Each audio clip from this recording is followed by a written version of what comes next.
What's going on, everybody? And welcome to another episode of Event Marketing Redefined. I am your host, Matt Kleinrock, CEO of Rockway Exhibits and Events. And today I have Rebecca Abram with me, and she is the strategic event marketer for Calendly. Rebecca, thanks for being here. Thanks for having me. So, Rebecca, tell me a little bit about your background, because you have a cool background in this. And then I think you have what you and I discussed, you have a really unique task ahead of you, which is really kind of launching Calendly into a serious event calendar and event program, kind of building it a little bit from the ground up, which I think is going to be cool to kind of discuss that. But tell me a little bit about you and your background in events. Yeah. So I'm probably one of the few people in the world who actually uses my college degree on a daily basis. So I actually went to school for event management. Shout out to UCF, Rosen College of Hospitality Management. Nice. And from there, I went into AV production. So very strong on the vendor side. And then I went agency side, worked with some brands through an event management agency. And then for the past few years, I've gone brand side, working in the tech industry for a couple of tech brands. So that's the TLDR on my journey so far. So you know what you're doing, which is good. And I think it's cool that you using your degree.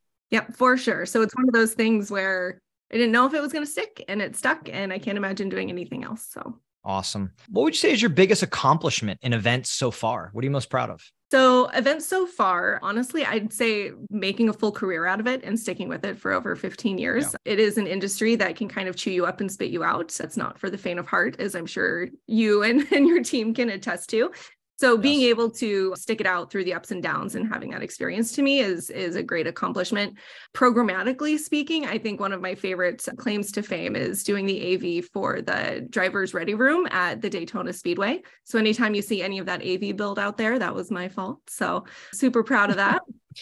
And then I think it's easy to kind of dive into those project pieces as far as accomplishments go. But I think one of the things I'm proud of in my current role is that first time that we got a 6-figure deal from one of the event programs that we did in the first 6 months of standing things up, just because it's kind of a great proof point for events are really successful if you do them the right way. They can really move that needle for the company if it's executed properly. And then it's a great proof point for helping build out the rest of the program as you're starting to train internal teams on the value and function of events.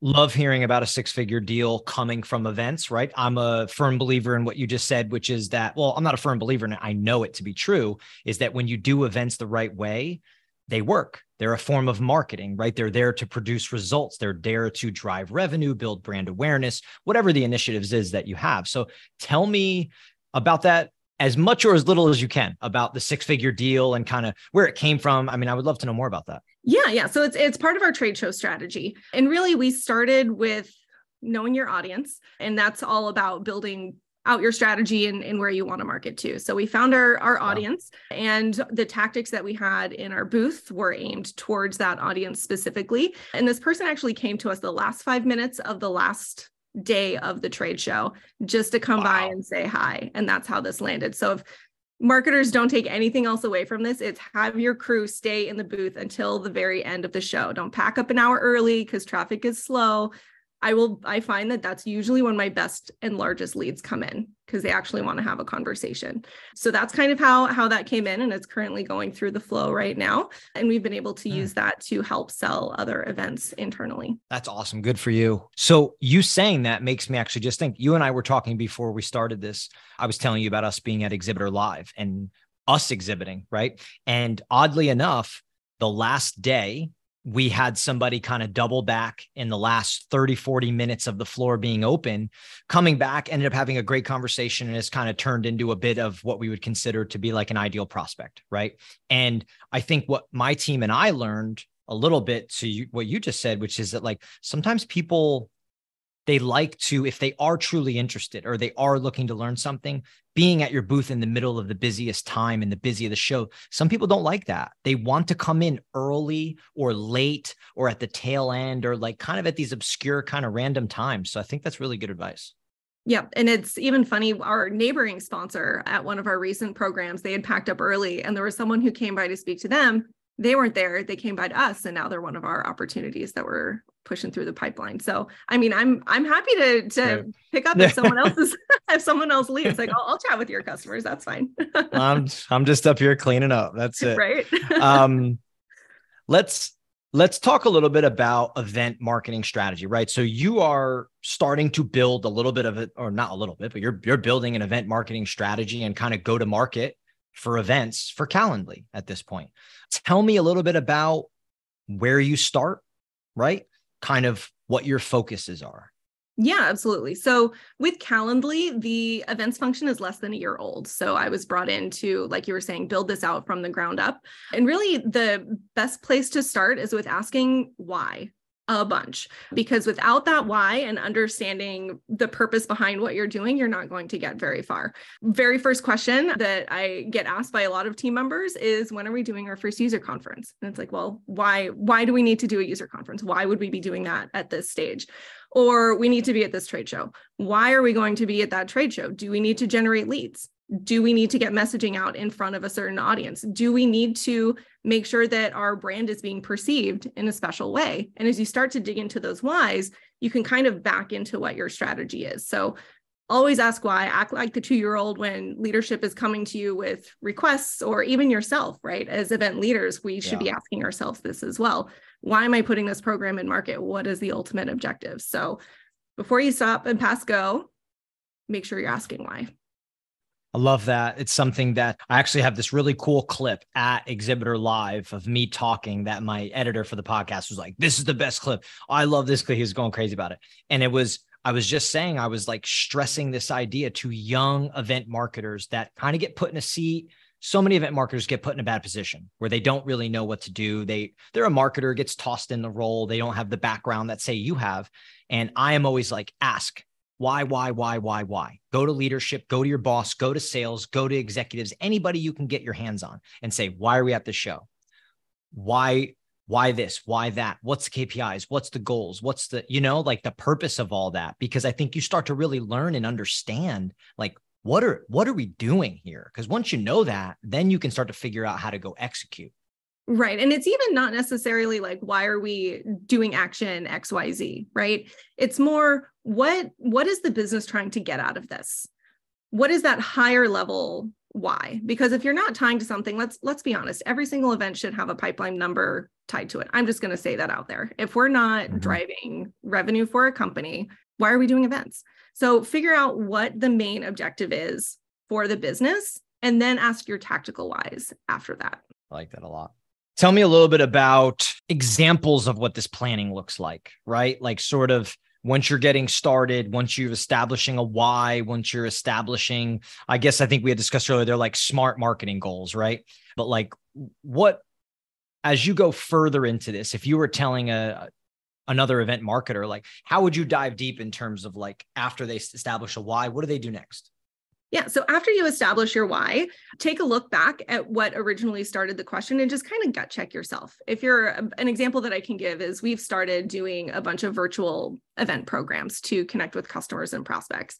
If we start working back the why of that, it's the sales team needs to build relationships. Well, why? Because in the current economic climate, deals are taking longer, and we need to make sure that these relationships are strong enough to last these longer deal cycles, or be in front of them enough that we'll be able to close the deal on an accelerated timeline. Now that we understand that our why is, we actually need to create a memorable experience that creates a positive brand affiliation, and we need to do pipeline acceleration, our virtual event's still the best thing to do, right? So it's reacting to that why discovery to start building onto your next piece. And then from there, in our case, we decided that the virtual event was the way to go. And then from there, you have to start building out, what are your goals? Kind of like what you're saying with the SMART goals. Again, I'm going to go with another kind of unpopular opinion here. I think leading indicators are just as important as your SMART goals. So SMART goals, we all know, how much money are you going to make in X amount of time? How are we measuring that? It's kind of the golden standard. But what is getting you to that point? If we are having a virtual event and we need to make sure we are impacting X dollar amounts in pipeline, I'm going to check my registration halfway through. Am I getting enough people?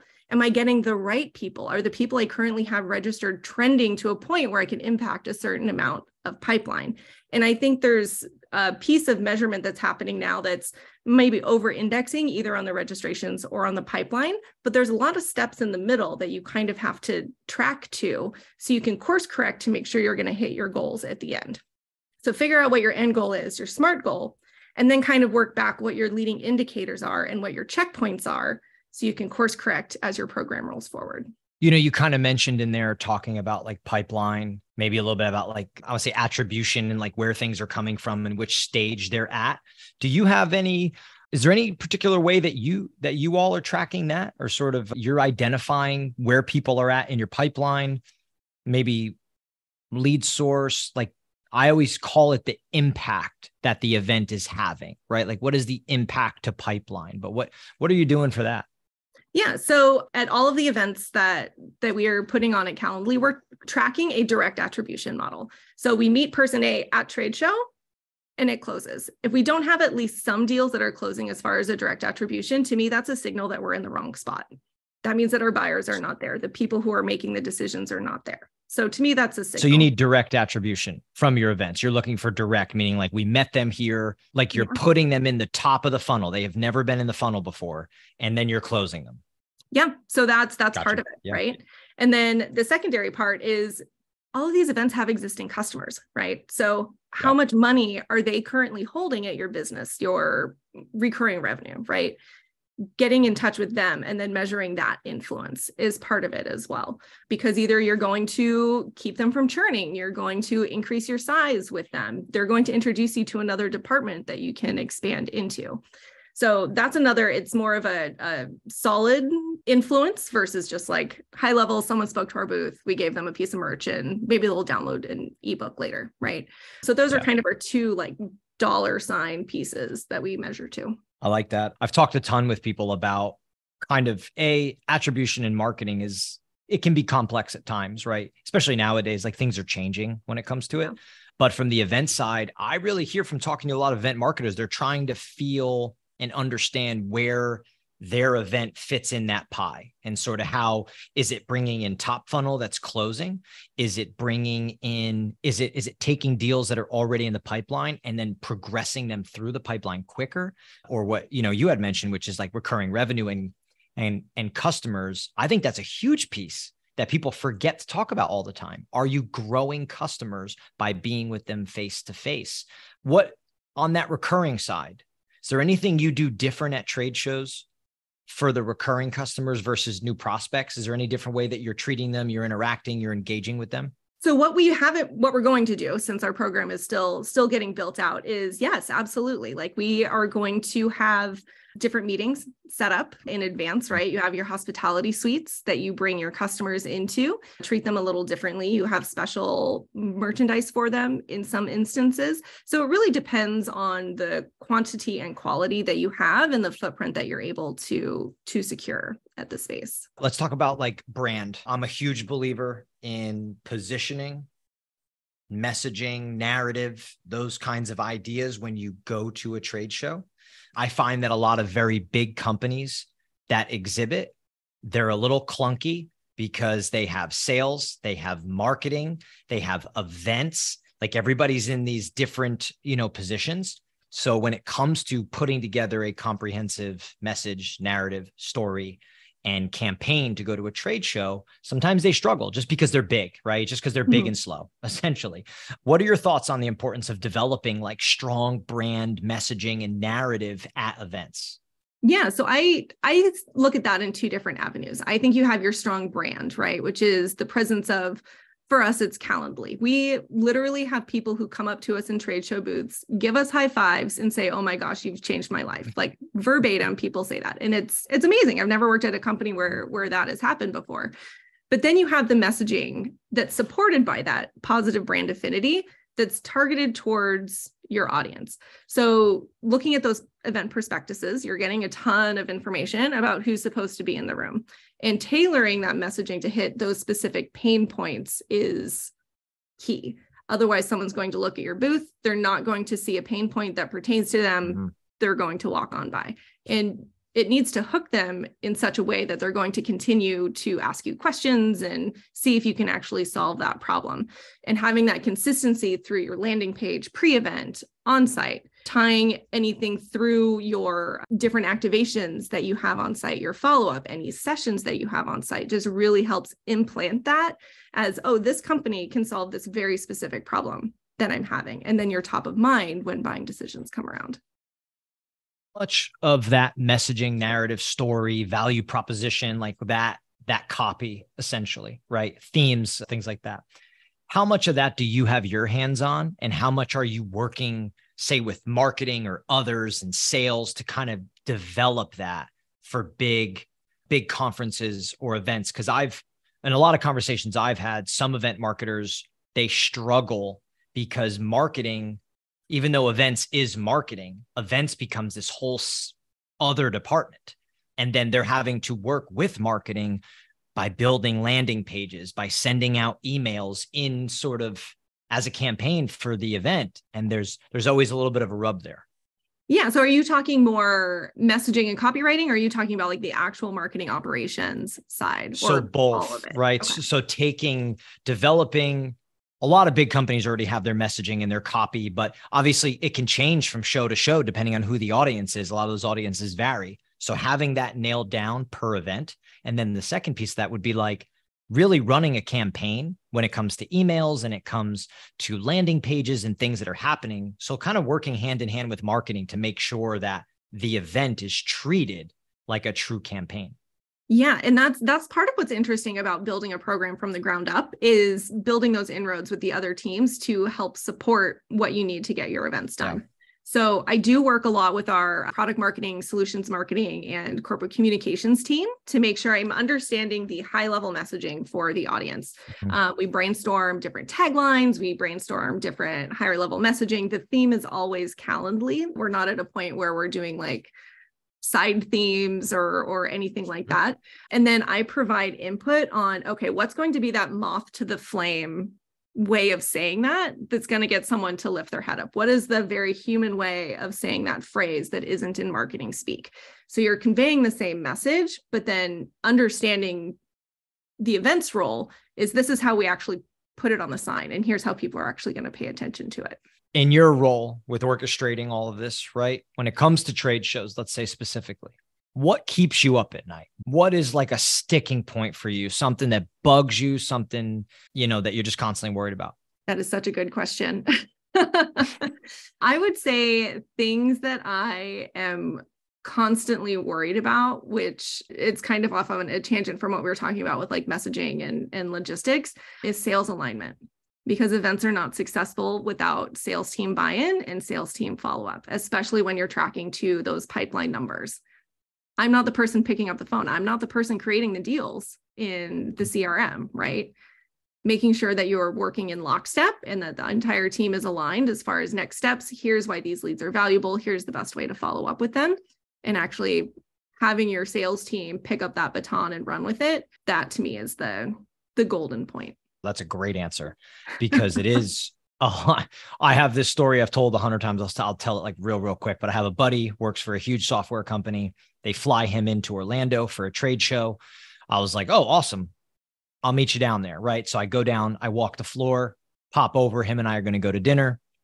He's a great salesperson. He's excellent. That's why they brought him, because he's very, very good. He's always been good. And we're there talking. I'm like, hey, what's going on? How's the show? What's happening? He's like, I have no idea. I was like, what do you mean? And long story short, like, he wasn't briefed. He wasn't really up to date on like what they're doing. What's the engagement? What's happening? Like, what's he supposed to do with people? Was he supposed to set appointments? Like, there was it's just, we got a trade show. The booth's going here. We're flying you in. And I see a lot of that with a lack of alignment. Like you said, there's a lack of alignment, lack of communication.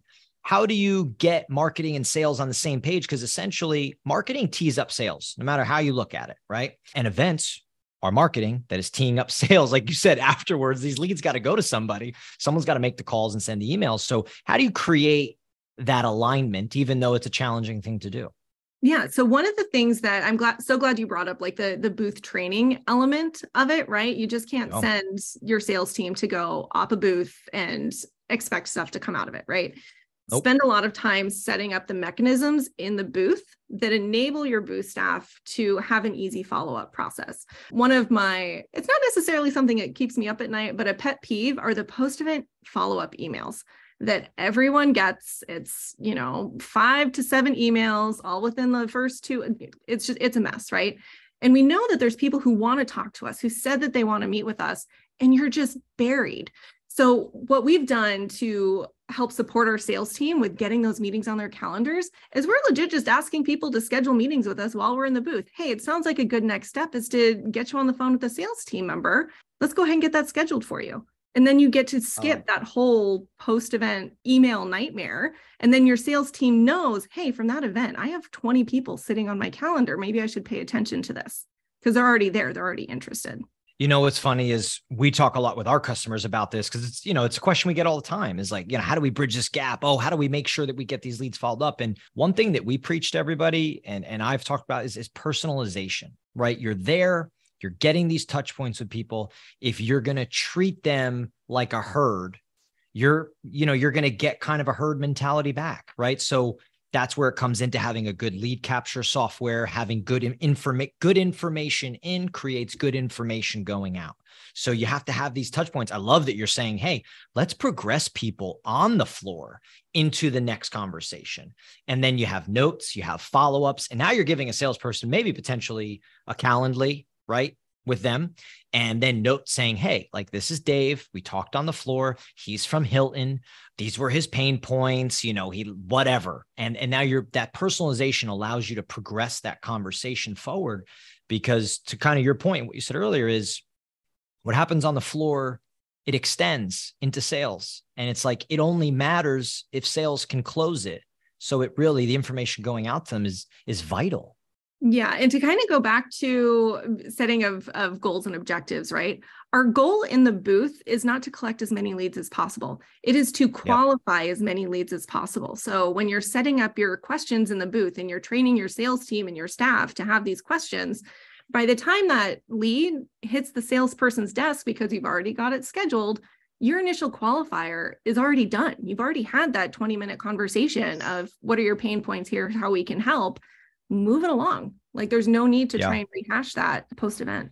I think that's what we were saying, like the counter idea to that is such an old school mentality with trade shows, which is like leads, scan, get as much as you can. Whereas it is about quality over quantity. And it is about like, are you going to close stuff? Are you going to produce something from this? What are those touch points? Because I think a lot of people know, like a lot of times, if you're going to the right shows, the clientele is there. That ideal customer is there. Those people, they do go, they are engaged, they are interested.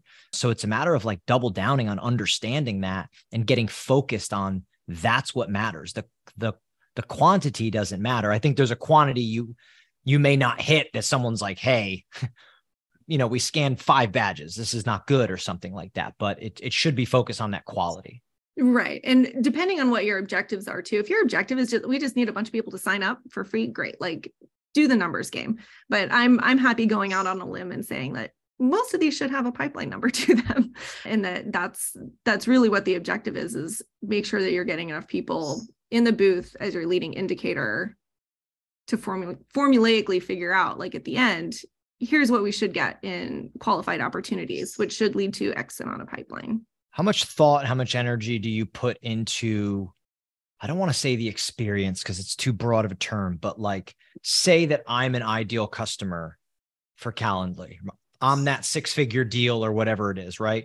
How much time and energy ever do you put into thinking about when they show up, if they do, because that's what you're hoping for, what happens next? How do you move through our space? And what is because you mentioned qualifying, which triggered me to thinking like, absolutely. Like you're not just talking to anybody for an extended period. You need to qualify people, understand who they are. But once you've qualified them, how much time and energy are you spending on mapping out that experience for them?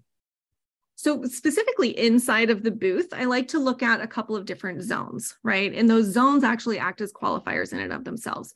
Most structures have like your front counter, right? That's kind of your first line of defense. That's where you're going to see, is someone here just trick-or-treating for some merch?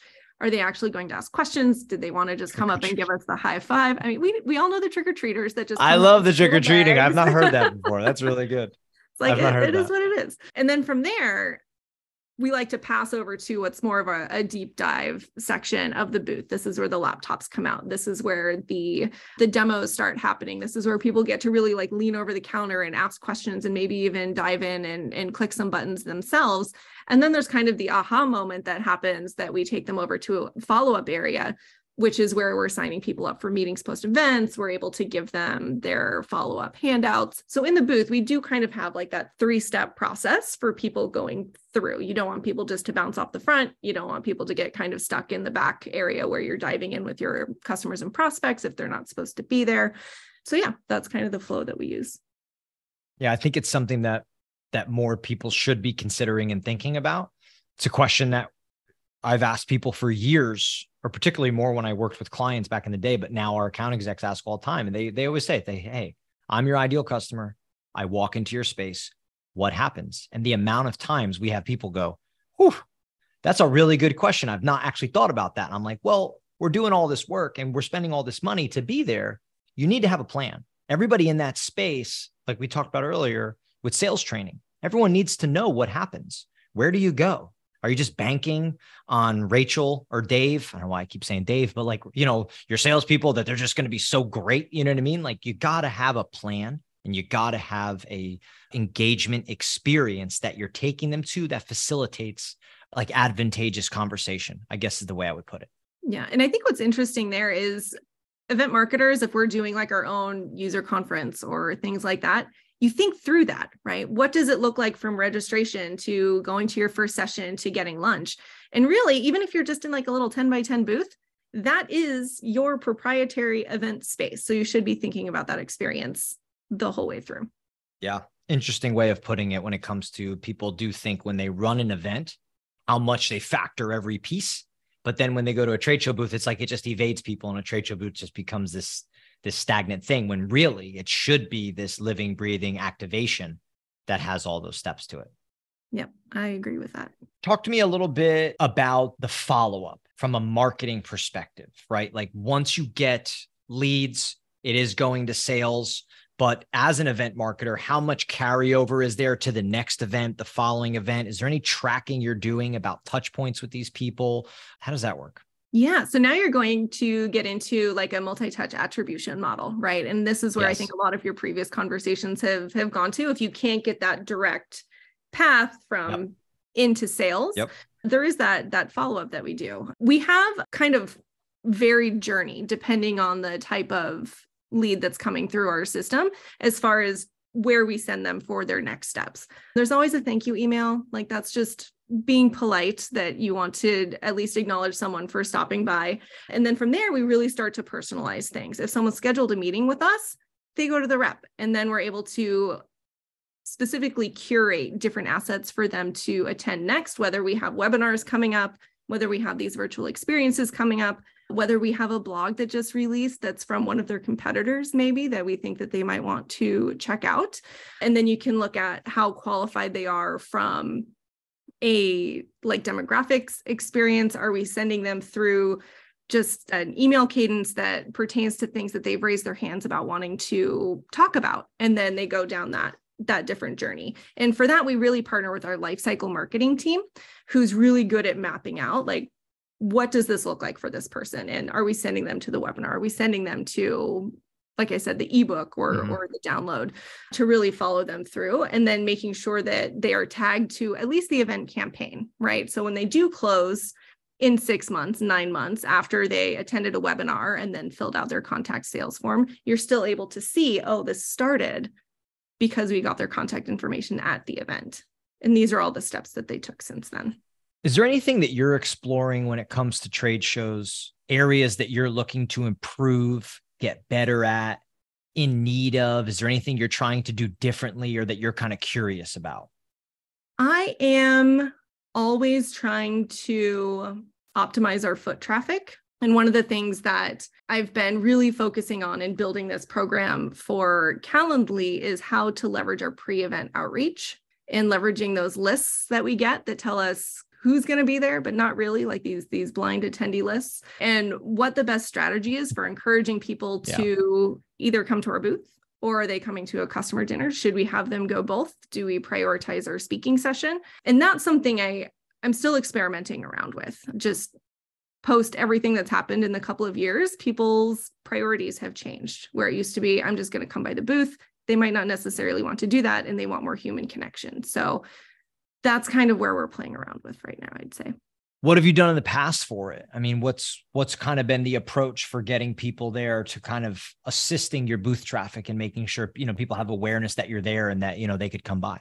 Yeah. One of my favorite tactics that I did in a previous life that we're trying to figure out the best way to do now is getting off of the digital channels and going direct mail, because email is super noisy. Social media is super noisy.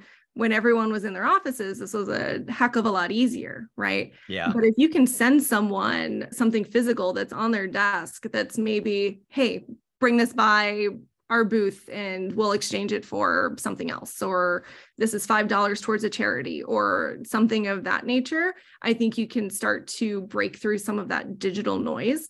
And I know there's lots of tools that are coming out now that really help with figuring out what those actual home addresses are, which is nice for accomplishing that. It's funny how like the direct mail thing was like so popular and then it just completely went away. And then now, like when as digital gets saturated, things tend to revert back because people are just always trying to find a way to say, how do you get that personalization? How do you get that touch point? How do you get eyeballs on something? Yeah. And I think it comes down to novelty, right? Before, getting like a really personalized social media post, that was novel. But now if you're on LinkedIn at all, you get 20, maybe 30 sales outreaches a day. Like no one wants that. People don't send me gifts as much as they used to. So to me, that's more of a novel thing that's going to stick in my brain. I actually just got a gift. I got a handwritten note and a gift when I got to my office yesterday. It's from a friend of mine, a guy who I know, and I referred him a client. He's a marketing agency, and I don't think anything of it because I think they do really good work, right? And I was having a conversation with a guy at my daughter's soccer party. He's a chiropractor. He needed some, and I was like, oh, you seem like you would need A, B, C. We start getting his conversation. He's like, that's exactly what I need. I was like, oh, I said, look, if you want to talk to somebody, I know an agency is really good. They could excel. Anyway, long story short, I connect him. He sends me a handwritten note. Thank you for the referral with an Amazon gift card, just saying thanks. I'm like, text him. I said, that's not necessary at all. And he's like, don't worry about it. He goes, I really appreciate referrals. And I'm like, yeah, you know what? It's a good touch point. Yeah. My real estate agent actually does that and sends like a gift every 2 months, even though I bought my house several years ago. It's that top of mind. It's how are you getting out of the inbox? How are you making sure that your brand and what you're selling is top of mind when the need comes up? What kind of career goals and aspirations do you have outside of, obviously you seem like you're doing something that you enjoy, you've wanted to do, right? I feel like you're in a position where, you seem fulfilled and into it, but you have any kind of career goals or aspirations beyond this? Beyond events, I do want to get more into overall marketing roles. I think events professionals are uniquely positioned to have general marketing leadership roles because, like you were saying earlier, events are campaigns in and of themselves, and you have to understand all of the different channels that go into events, at least on the surface, to know which pieces to pull in. You need to know email and social media. You need to know paid. You need to understand audience research. You need to understand how your product marketing team is pulling together their information and how do you translate that out. Everything from pre-event outreach to your post-event reporting and metrics and sales enablement. It kind of is a little micro department of itself that touches on all of those pieces to help set people up for more leadership roles. Yeah, I think that's an interesting comment that you made. And it's something that, like, as a company that works with a lot of companies in events, right? I find it's fascinating to me, the dollar amount that some companies spend to exhibit and do events, yet they don't have a professional event marketer on staff running the point on it and in control. It's like they're just throwing dollars sometimes to the wind, Now, I will say most of the company, like majority of the companies we're working with and people, like they have somebody that is very well versed and understands how to treat events like campaign, like marketing, because that's what it is. But a lot of companies, these trade shows and events, they get this like side treatment, like they're not, but they are through and through, completely marketing. Like every foundational pillar of marketing is needed and involved in events to a high degree. It's wild to me. Yeah. And it takes a lot of different team member support. You're supporting brand, you're supporting public relations, you're supporting executive engagements all across the board. Yeah. Touches a bunch of teams. I think executive buy-in is really big at companies. Like when the executives have buy-in to the event program, seems like you have that at Calendly. Obviously, they're bringing you in to build a program, right? So when you have that buy-in, they typically go find the right person. They're looking for someone to lead it, to spearhead it, to go, like you said, I think you mentioned, drive. If you're not driving revenue, I'm not really sure what you're doing. Yeah, I think that's going to end up being on my LinkedIn somewhere, as if you're not driving revenue. And luckily, like we have a new CMO that joined the team, and she is very much behind events and understands the value, which is a huge step up. I know there's a lot of companies where event marketers are coming in and needing to try and do that initial education, whether they were brought in for a specific project or something like that. And getting that buy-in from leadership is super important. Getting alignment on what events are capable of is just as important. So there aren't any missed expectations on we're going to speak to 14 million people and make hundreds of millions of dollars. It's like, well, there's 3,000 people at this event. So like, let's kind of gut check that a little bit and see what we're actually going to get out of this program, so we're not disappointed if the numbers don't match up. Tell me a little. So I like what you just said there. Tell me a little bit more. You just said, that we have alignment on what these events are capable of, right? So tell me a little bit more about what exactly you mean by that. Yeah. So what I mean by that is having an expectation that, for example, we're going to a trade show that has 3,000 people.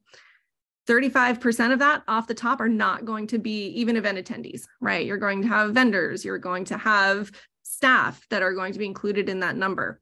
Of the remaining 65%, maybe 30% or so is going to be your actual target market. And maybe you get to speak to 50% of those.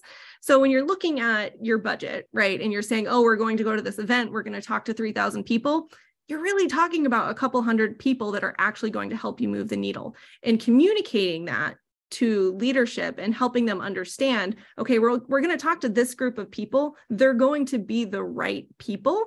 But when you see that we spoke to 200 people at a 3,000 person conference, don't be upset by that. Like that's what we want, because we need the sales team focused on those 200 people, not the 3,000 people.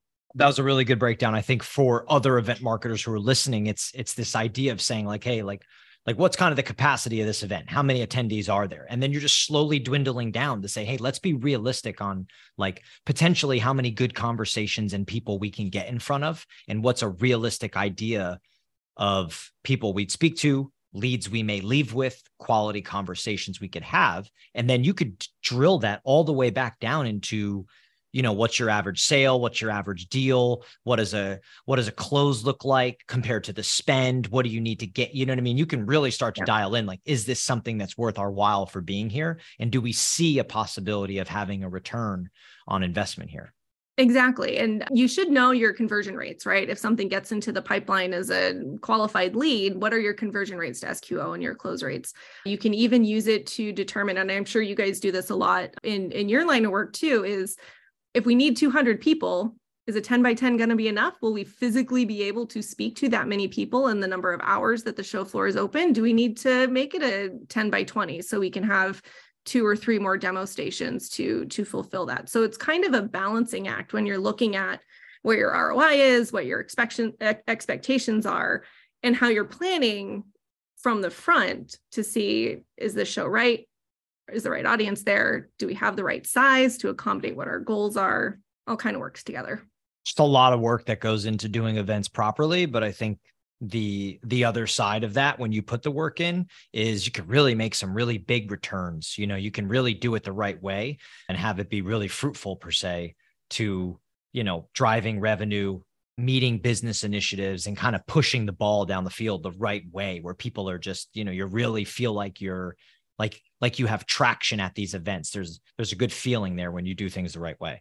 Yep, exactly. And when you do end up with that first 6-figure deal from your new programs, that's when you can start to look back at all of the data and the work that you've put in and see this went well, this is where we can optimize, and let's get 3 or 4 more at the next one, or let's make it a 7-figure deal. Yeah, I love that. What are your thoughts on creatively what you're bringing to life at a trade show or at an event or at an activation, right? Like how hands-on are you with that in the creative process? And I guess, what does your process look like? Yeah, so I'm very hands-on with the creative process. I will say that's probably one of my favorite parts about doing events. Obviously, the logistics and the seeing the impact on the org is great, but being able to think through a message and a creative way to bring that message to life is very fulfilling. Usually I wait until I'm really tired and then I can have my creative brainstorming, but usually it's around thinking through what the messaging is. And I start thinking through what are some complementary things that we're seeing out in the world that complement that. An example being Calendly has Calendly routing, which is a product that launched not too long ago. And we have an event coming up that we want to do an activation for. What we're doing is we thought about what has routes on it. GPS. GPS has different routes on it. Why don't we activate by offering people rides from the airport to the event with our routing messaging on it, right? So that's where you can start to build in some of that creativity and see some of that messaging come to life in a really tangible way. And that just comes from brainstorming. I wish I had more of a like ABC step for it, but it's just really thinking about how does this tie in and what's available to me in my quiver of tactics that can make this work. That example is a good idea because you're kind of connecting dots for people based on product, based on value proposition. You know, I always say when we're talking to people, like ideas are great, but you need a foundation to then throw ideas up against the wall. I love a good brainstorm. I love all kinds of wacky, cool, out of the box things or whatever it may be, but you need a little bit of a foundation. You need to understand, you know, what's the value proposition? What's the problem you solve for the customer? What's the new product that you're launching? And you're trying to tie everything in there so that you're connecting the dots with that creative ideation that you end up executing. Yeah, exactly. And we're kind of coming full circle again, as it starts with that why. Why do we need to get that message in front of the customer? We need them to understand that this is the problem that we're solving. Rebecca, I have a closing question on my podcast. And it is, what is advice to your younger self? Ooh, I do love that question. I would say probably be confident in what you know, own what you don't, and continue to grow from it. Very nice. The own what you don't, I think, is a really pivotal piece of what you just said. Yeah. And that's the one personally that I think everyone's had those moments where you've had to swallow that tough learning experience and just recognizing that that's something that everyone goes through, and you don't know what you don't know until you know you don't know it. Putting that on a coffee cup now. You got stuff to put on a coffee cup and you have stuff to put on your LinkedIn profile. I like it. There we go. Thank you for helping me with my personal branding. That's You got it. Thanks for being here with me today. Thanks for talking shop. Thanks for telling me all about kind of what you have going on, your approach. Really enjoyed the conversation, and I appreciate you coming by. Thanks for having me. Appreciate it. Thanks, everybody. This is another episode of Event Marketing Redefined. We'll catch you next time.